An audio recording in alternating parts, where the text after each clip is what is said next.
YouTube channel.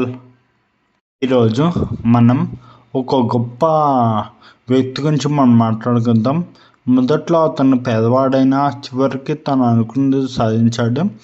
దీన్ని బట్టి మనం చూసుకోవచ్చు. ఇప్పుడు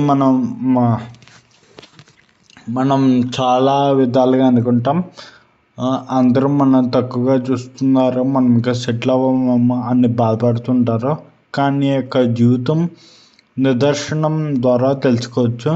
మనం ఈ యొక్క జీవిత ప్రయాణంలో మనం ఎన్నో అడ్డంకులు, అవరోధాలు మనం ఎదుర్కొన్నా కానీ చివరికి మనం ఏనాడైనా సక్సెస్ అవుతామని ఈ యొక్క కథ ద్వారా చెప్పుకోవచ్చు.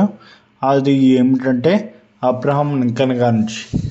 ఆయన జీవితం ఎలాగుందంటే ప్రపంచం మొత్తం నిన్ను తక్కువగా చూస్తుంటే, నీ జీవితంలో ఫెయిల్యూర్స్ తప్ప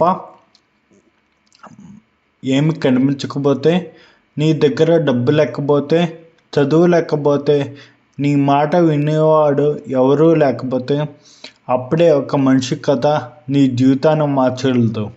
ఆ మనిషి పేరే అబ్రహాం లింకన్. ఒక పూర్ ఫార్మర్ కొడుకు నుంచి ప్రపంచంలోనే అతి గొప్ప నాయకుడిగా మారిన వ్యక్తి. అతని యొక్క పుట్టుక మరియు ఆయన యొక్క తల్లిదండ్రుల గురించి మనం ఈరోజు చూసుకుందాం. అబ్రహాం లింకన్ జన్మించిన సంవత్సరం 1809 సంవత్సరంలో ఆయన జన్మించాడు. అమెరికాలోని ఒక చిన్న గ్రామం అయిన కెంటుక్కీ అనే గ్రామంలో జన్మించాడు. అతని తండ్రి థామస్ లింకన్ ఒక పూర్ ఫార్మర్, తల్లి నాన్సీ హ్యాంక్స్ లింకన్ చదువులేని కానీ విలువలు తెలిసిన మహిళ. వాళ్ళ ఇల్లు ఎలా ఉండేదంటే ఒక మట్టి ఫ్లోర్ మరియు ఒక wood walls, no electricity, no comfort.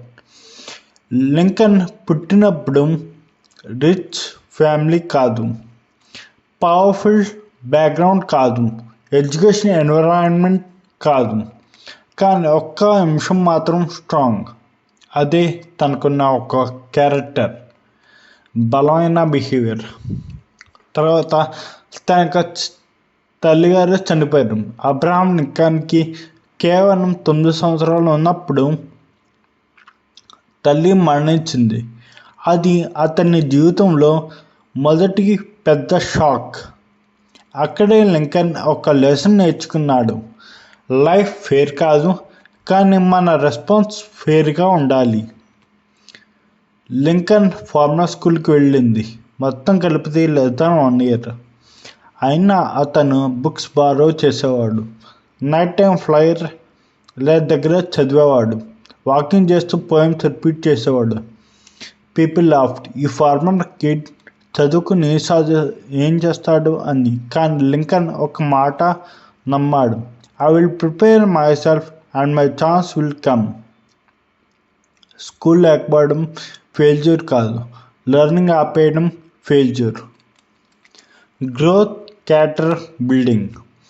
Lincoln చిన్న వయసులో wood cutting, manual labour, river boats work. అతని బాడీ స్ట్రాంగ్ కాదు, కానీ mindset strong. He was honest, kind and listener. అందుకే పీపుల్ అతన్ని పిలిచారు honest Abe. Failures, the real hero part. ఇక్కడే Lincoln నిజమైన మోటివేషన్. ఫెయిల్యూర్స్ లిస్ట్ చూడండి. Business failure, election loss, depression, loved one death, again election loss, again rejection. Most important he lost more elections than he won.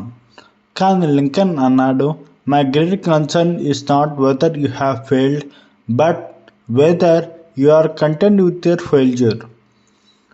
Fail అయ్యావా? Okay. Give up చేసావా? Not okay.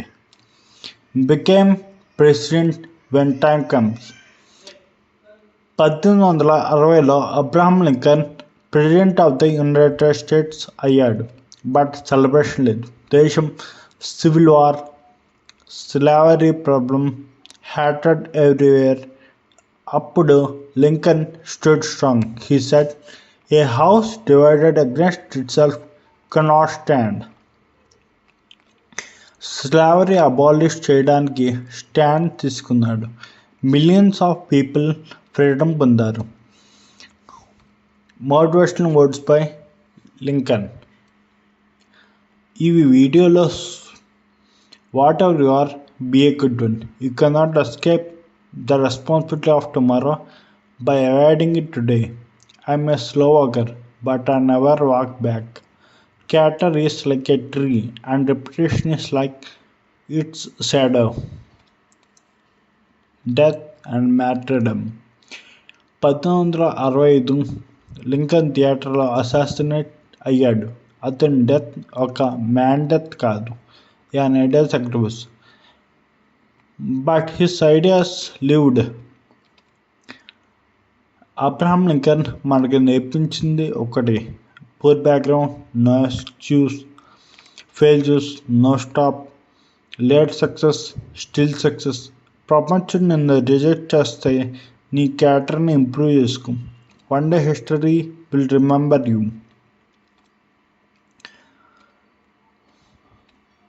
If Lincoln could rise from nothing, so can you.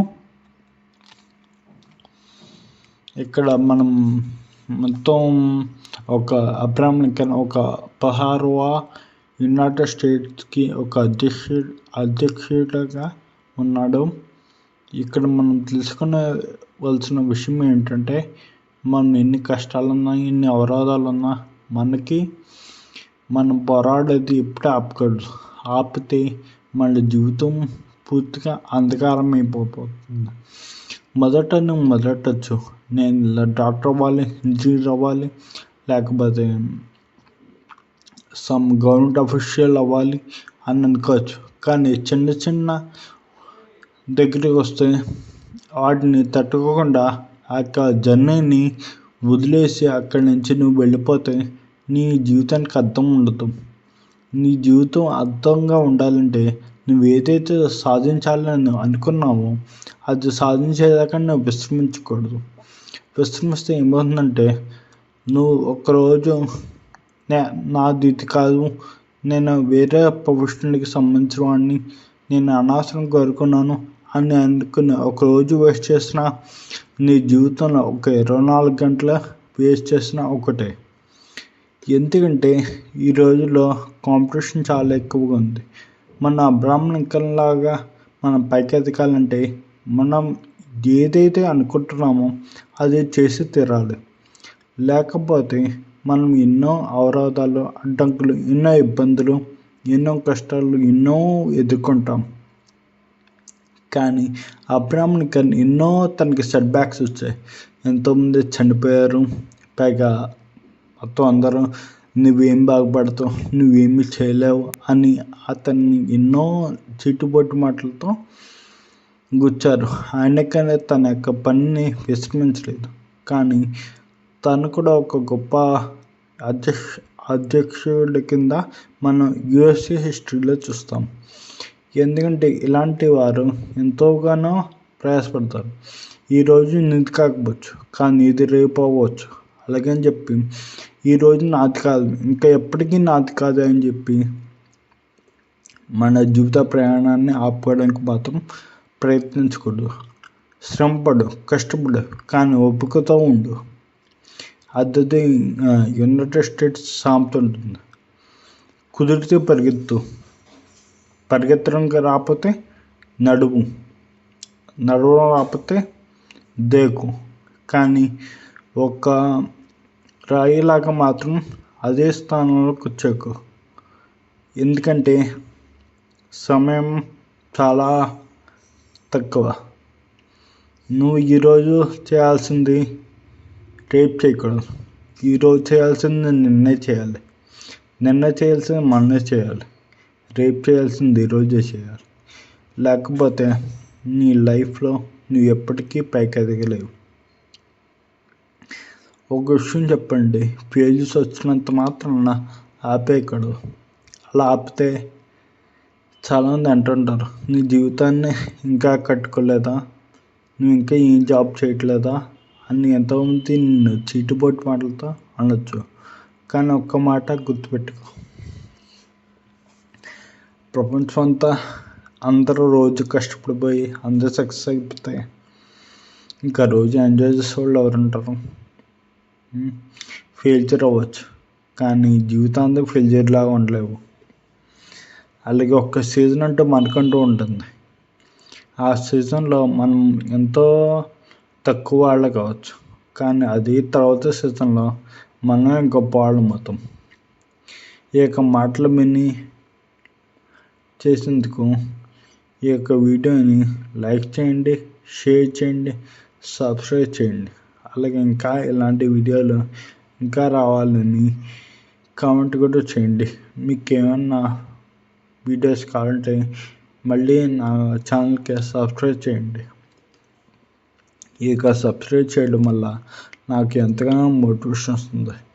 Motivation వస్తే ఇంకా చేయాలనిపిస్తుంది, ఇంకా నేర్చుకోవాలనిపిస్తుంది. Thank you.